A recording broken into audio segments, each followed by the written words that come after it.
Bonne Foi, Chapter 5. What kind would you like? I looked at the array of muffins before me in abject confusion. They didn't have the kind Bella had eaten yesterday. What would she want? Give me one of each, I decided. The server shrugged and began loading them into a bag. Anything else? I placed the apple, orange, and banana. I didn't know Bella's preference, but it seemed like it would be fun to watch her eat any of them, and a bottle of orange juice on the counter. The woman tallied it up, wondering how much one person could possibly eat all the while. She rambled off a price, and I placed a bill on the counter, hurrying off without waiting for the change.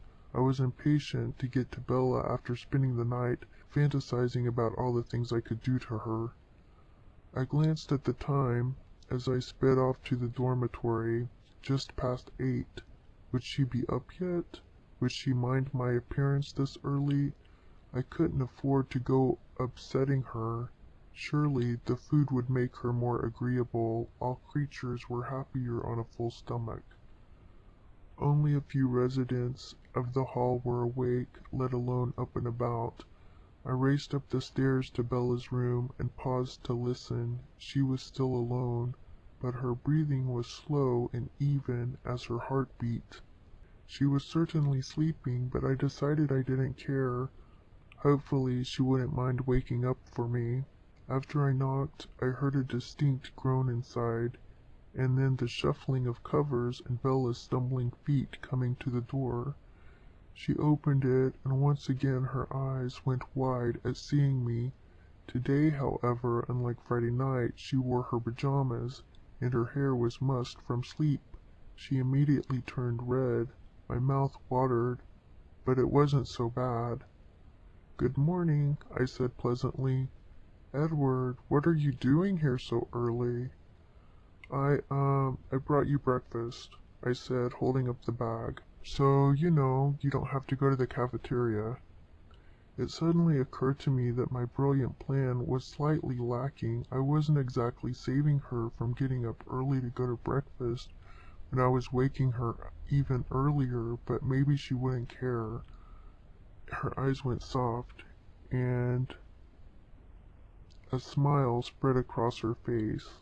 "Thank you, Edward." I shifted uneasily. "No problem. Come on in," she said, waving me inside.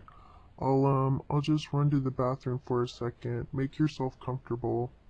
After she rushed into the bathroom, I sat the bag on her nightstand, and since her bed seemed the most comfortable place in the room, I kicked my shoes off and reclined against the headboard. I listened to her use the facilities and brush her hair and teeth before she reappeared, still flushed.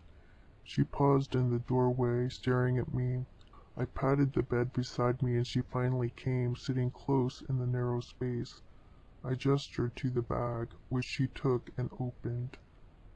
"I hope this isn't all for me," she laughed. "I told you I don't eat breakfast," I said. "So you got all this for me?" she questioned as she pulled out the orange juice. I shrugged. "I wasn't sure what you would want." Pink-cheeked, she looked down and smiled. "That's really sweet."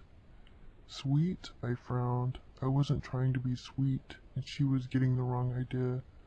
"Really, I just wanted an excuse to come over," I said, hoping that sounded less like a lovesick idiot and more like the rake I was. Bella shrugged and took out the banana. "That's sweet, too." Well, let her think what she wanted. As long as she didn't start to expect more from me than I was willing to give, we would be okay. I watched in silent fascination as she peeled open the banana and placed the tip between her lips. My cock stiffened immediately as the action brought to mind fantasies of Bella's hot mouth around me, her innocent eyes looking up to my face while she brought me to a climax. She caught me staring and blushed. "What is it?" "Nothing," I grinned. "You're just very sexy doing that." "Right," she rolled her eyes. "Must be so hot watching me stuff my face." "It is," I insisted, hoping she would eat the orange next, I could see the juice running down from her chin now. She took another bite and gave me a skeptical look. I like the way your mouth moves when you eat. Well, she cleared her throat. You're in for a show then. And I was. It was fascinating to watch her finish the banana, then unwrap a chocolate muffin and begin to eat it in little pieces, flicking her tongue out to catch each one. By the time she finished was a distinct smudge of chocolate on the corner of her mouth. Come here, I insisted, turning her face toward me. She looked at me questioningly, and I leaned in, clearing away the chocolate with the brush of my tongue. It tasted like dirt, but her skin was delicious. She moaned and turned toward me, so that our mouths met fully. It was what I'd been waiting for since I'd arrived. I wound my tongue with hers and savored her taste. She pulled away, gasping. I was wondering how long I would have to wait for that, she breathed, licking her lips. Are you finished? I asked, holding up the bag of pastries. She nodded slowly, and I carefully set the bag aside. Good. I pulled her to me and was about to kiss her again when her face took on a thoughtful frown. Your eyes are different. Before they were black. I fought to control my expression. I was so stupid. Of course my eyes would be red after feeding, and of course she would notice. Yeah, it's contacts, I said, trying to sound convincing. Oh, why would you want to wear black contacts when you have such beautiful golden eyes? Golden? They were golden now? That didn't make any sense. Was she colorblind? I shrugged for her benefit. A phase, I suppose. Well, you shouldn't cover those eyes up, she said. Then her lips were back on mine, and I wasted no time sliding my hands under her shirt to feel her warm skin. Her hands pushed against me the barest pressure, but she was probably using a fair bit of strength, so I fell onto my back, bringing her on top of me. There's something I want to try, she said, biting her lip. Then her hands were at my belt, fiddling with the buckle. I waited, watching her every move. When she opened the fly of my jeans, I held my breath, hoping and praying she was going to do what I thought she was going to do. Her little fingers pulled at the waistband of my jeans and boxers, suddenly freeing the erection I'd had all morning. Her throat flexed as she swallowed. Just hold on, she said. And then one hand wrapped around the base of my cock. That alone felt like heaven. By then she leaned down and placed her lips around the head. That sensation was altogether too sinfully good to be heaven. It had to be hell. Well, if that was hell, I would go willingly. Slowly she moved up and down, stroking me with her hand and her tongue. I tried to watch her, fascinated, and more than a little turned on by the sight, but the pleasure became too much, and I let my head fall back, while I clutched the sheets, trying not to move in my enjoyment. I couldn't last long, though. She began a soft sucking motion that made all my nerves go haywire. Lost in a haze of warmth and pleasure, I came unthinkingly into her waiting mouth. My eyes opened to watch her swallow before she sat up, looking at me with a very self-satisfied expression. I chuckled. Well then, what brought that on? I asked. Her cheeks flamed. I wanted to show my appreciation, for everything you've done for me, and I've heard girls talk about doing that for their boyfriends, and I thought you might enjoy it, she finished, voice hiking up at the end to make it sound like a question. I did enjoy it, I answered her, hoping for many repeat performances. I hope, though, that you don't think this means we're done here. What does that mean? She asked, genuinely confused. It means, I said swiftly, rolling her onto her back, that I'm not done with you yet. Oh, she breathed, is that a promise or a threat? I laughed. Both. After I had my fill of her, and after she came twice, I lay with Bella in her bed, her sweaty body hot against mine. "I need a shower," she commented while playing with my nipple. I imagined her with water and soap suds running down her body, and just like that, I wanted her again. "Need someone to wash your back?" I asked. She blushed. "You want to shower with me?" "Why wouldn't I?" She shrugged. "I just never thought about it, but, yes, I'd like that." I smirked at her innocence. "Then let's go." I threw the covers off before she could have a fit of modesty and change her mind. She blushed, but she got up tentatively and led the way to the bathroom. She was careful to lock both doors before stepping into the shower stall. I followed after, squeezing into the small space with her. Our bodies brushed as she maneuvered around to turn on the water, and she let out a nervous laugh. The spray came on cold. She shivered and recoiled, pressing back into me. It was fantastic. I placed a hand on her stomach, steadying her, and she looked over her shoulder at me. It's really small." I shrugged. "I'm enjoying it." That should have been obvious by the way my cock pressed into her backside, but perhaps she didn't quite understand that. The water grew hot, steam rising around us. The spray hit her chest, sending cascades of water down her body. I licked a little rivulet from her neck, tasting her perspiration with it. She moaned. "How do you do that?" "Do what?" I questioned, circling her navel with my index finger. "Make me want you so much, when we've just spent all morning." "I should ask you the same thing," I said, turning her to face me. "I think it's just a good thing it's mutual, don't you?" She hummed in agreement. Or maybe it was pleasure as she pressed her wet body against mine. "What do you think it means?" I shrugged, running my hands down her slippery back. "Maybe it means we're supposed to do this." I brought a hand around to cup her warm sex, over and over again. Her head fell back, and her hair clung in dark curls to her shoulders. I bent down to suck a drop of water from her nipple, and she gave a soft, pleading cry. "Edward." "Tell me what you want," I said, staring at her wet, parted lips while I fingered her slick entrance. Her legs quivered. "To take me," Bella whimpered, clutching my shoulders. "More, please." I considered the soap and shampoo waiting behind her and thought about the possibilities. "Not just yet," I decided. "We need to get you cleaned first, don't we?" She groaned, glaring at me through narrowed eyes. "Edward." I cut off her protests by sealing my mouth over hers while I grabbed for the shampoo. I'd never washed a human's hair before, but I figured it was roughly the same process I went through, only gentler.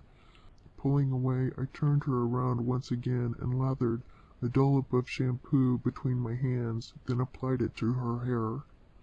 I struggled not to pull or press too hard as I kneaded her scalp, watching for any minute sign of pain. She merely purred in contentment, and I smiled to myself. This play-human business was easy. Bella turned when I was done to put her head under the spray and rinse. My hard work was well rewarded as I watched the suds travel over her shoulders and her breasts, then down her stomach and her legs.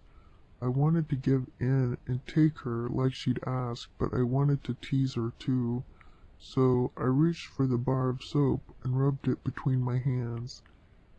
When she finished with her hair, she opened her eyes and saw what I was doing. She bit her lip. "Please, Edward." "Shh," I murmured, putting my soap hands to her hips. She hissed as my hands started their journey, sliding up her stomach and sides to cup her breasts, carefully circling her nipples to leave little suds clinging there. I worked around her arms and shoulders, then down her back and buttocks. All the while her breath came in soft pants that echoed in the small space. I was kneeling before her, running the soap down her legs, when I caught the heady scent of her seeping wetness and made a change of plans. Slowly, so as not to upset her precarious balance, I lifted one leg over my shoulder and put my mouth to her hot center. Her fingers scrabbled at the wet shower walls as she moaned loudly. I did my best to support her body while I delved my tongue into her, tasting her musky arousal mingled with my seed from earlier in the morning. It was painfully erotic, tasting myself inside her, mixed with her exquisite flavor, and my mouth worked vigorously against her, eager to drink every last drop of what her body gave me freely. Her cries were sharp and loud, her fingers tightly clutched in my hair. I refused to stop until her legs were shaking, threatening to collapse, and then I lifted us both up together. It was easy to brace her against the shower wall and thrust deeply into her. Her walls tightened immediately around me while she gasped and moaned in shock. I knew she wouldn't last long. That was fine. I didn't want to go slow. I angled her hips to allow me the deepest access possible, and I went as hard as she could take. The sounds she made escalated with each thrust until she was screaming her release, clenching harder than ever before around my cock. I grunted as my climax hit, shuddering with the unbearable pleasure of shooting my release into her, even as her walls tried to suck me in deeper. I couldn't move right away, so I held her there with the hot water cascading down on us. She lifted a hand to smooth my hair back, gazing at me with a strange emotion in her eyes. Unsettled, I straightened and set her carefully on her feet. Still, she leaned against me, breathing hard. "Wow," she gasped, clutching my shoulders. I agreed, holding her to me. Her heart felt so good. "Have you done that before?" she asked, peeking up through her wet eyelashes that clumped together. I laughed. "No, that was a first for me." We need to wash you now, don't we?" she said, grabbing for the bar of soap. I grinned. "You probably should. God knows where I've been." After our shower, which took longer than any shower should, I helped Bella with a week's worth of algebra homework for lack of anything better to do. She couldn't divide polynomials to save her life, but I couldn't blame her for her lack of patience with the task. It wasn't exactly a critical life skill, no matter how long one lived. I left her that afternoon when her roommate, a kindly brunette named Angela, returned. Her thoughts were intent on talking to Bella, mainly about me, so I decided that was my cue to leave. I lurked outside, however, after parking my car a block away in case Bella should see outside.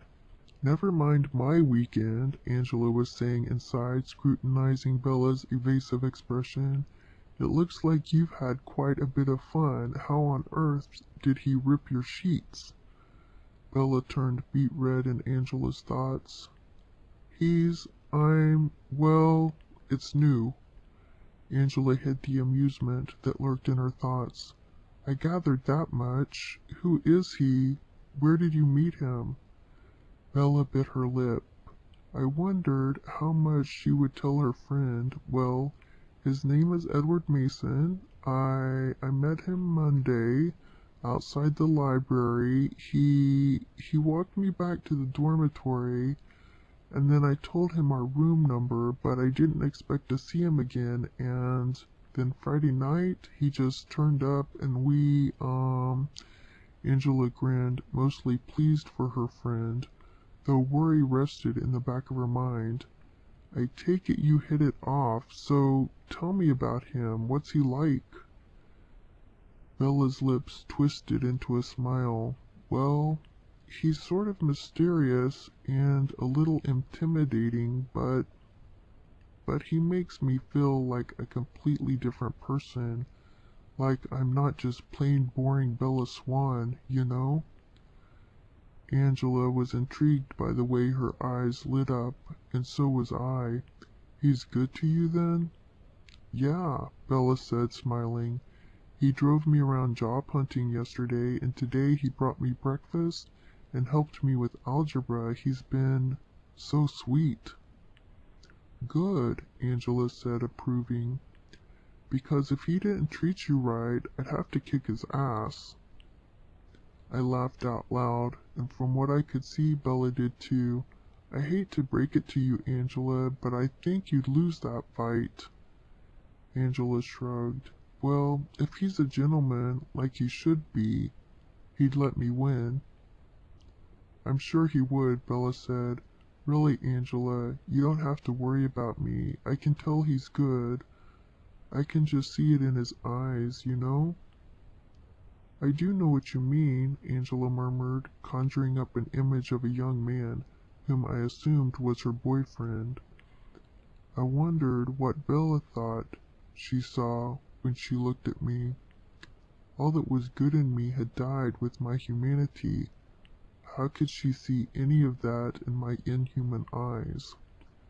So how was Ben? Bella asked. I gathered that Ben was said boyfriend. Good. He's fitting right in and taking the place by storm. I'm so happy for him. He's going to make such a great lawyer. The conversation turned in that vein, and I decided to leave. I spent the rest of the night preparing for a very human day. I needed to start actually going to classes. Generally, I tended to go to the first day, get the syllabus, read all the material that I was already familiar with, and then show up for the exams. I was well on my way to several degrees that way, and it gave me something to do, not to mention a reason to be lurking around campus. Now, however, I should be seen playing the part for the sake of keeping up appearances. Mondays, I was supposed to have biology and sociology. Both were exceedingly dull after having taken them several times, but I was working through courses required by the university. The biology class turned out to be full of freshmen, 100 students struggling to follow the lecture. It passed with agonizing slowness as I listened to their thoughts. It wasn't terribly complex, but none of these students had been in an in-depth course in biology before. I amused myself by drawing Punnett squares with the possible genetic combinations of different pairs of students. Some of them would have hideous children. I had to wait 2 hours for the next class.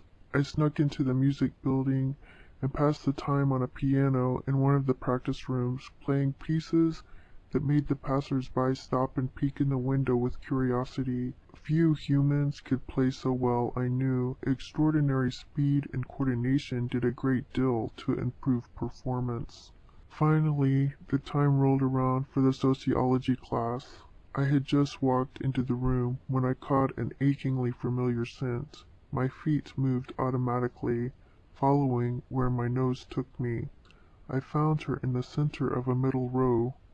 I swept in quickly and took the empty seat beside her, though it was my custom to sit in the back in order to exit quickly. I didn't know you were in this class, I murmured. She jumped, dropped the novel she'd been reading. I could say the same, she accused, holding a hand to her chest, as if that would slow her racing heart.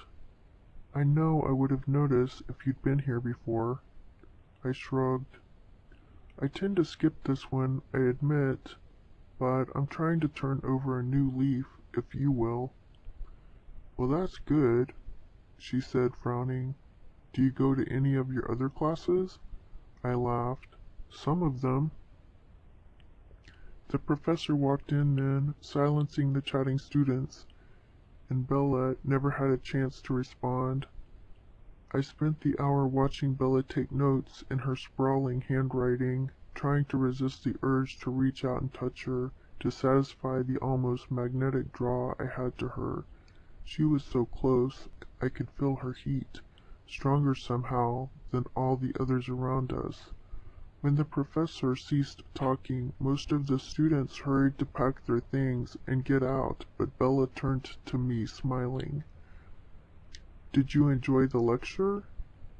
"Very much," I said, glancing at her bulging backpack. "How many classes do you have today?" "Too many," she sighed, closing her notebook. "European literature, Spanish literature, this, and algebra. It could be worse, but it's still a lot to deal with in one day." "Certainly," I agreed. She struggled to stuff her notebook and textbook into the bag. "When is your next class?" "Now, basically," she sighed again, getting out of her seat, and reached for the heavy bag. I thought about the damage she could do with it and grabbed it before she could get there. "I'll walk with you," I said, putting the bag over my shoulder. My 2 books fit easily under the other arm. Bella opened her mouth, looking ready to protest. I shook my head and nudged her forward, and she started walking with a huff. "I can carry my own bag, Edward." "Well, I suspected that is how it got here in the first place," I said slyly. The science building, which also held the math courses, wasn't far, just a walk across the plaza. "Funny, why won't you let me carry it?" I chuckled. "Bella, are you under the impression that chivalry is dead, or are you actively trying to kill it?" She pursed her lips. "Fine, then carry it. It's your back that will pay for it." "My back had harder work yesterday," I reminded her, causing a blush to rise in her cheeks. "You didn't seem to care so much then." "Huh," was her response. I grinned triumphantly. "What are you doing tonight?" I asked. She scowled. "Job interviews, McDonald's, and that coffee place, Java Break." I winced. Good luck with those. I hoped she wouldn't wind up at McDonald's. She would smell constantly of greasy burgers and fries. "Thanks. I guess I'll see you Wednesday in class?" she said as we reached the science building. I nodded, handing her her bag back over to her. Until then,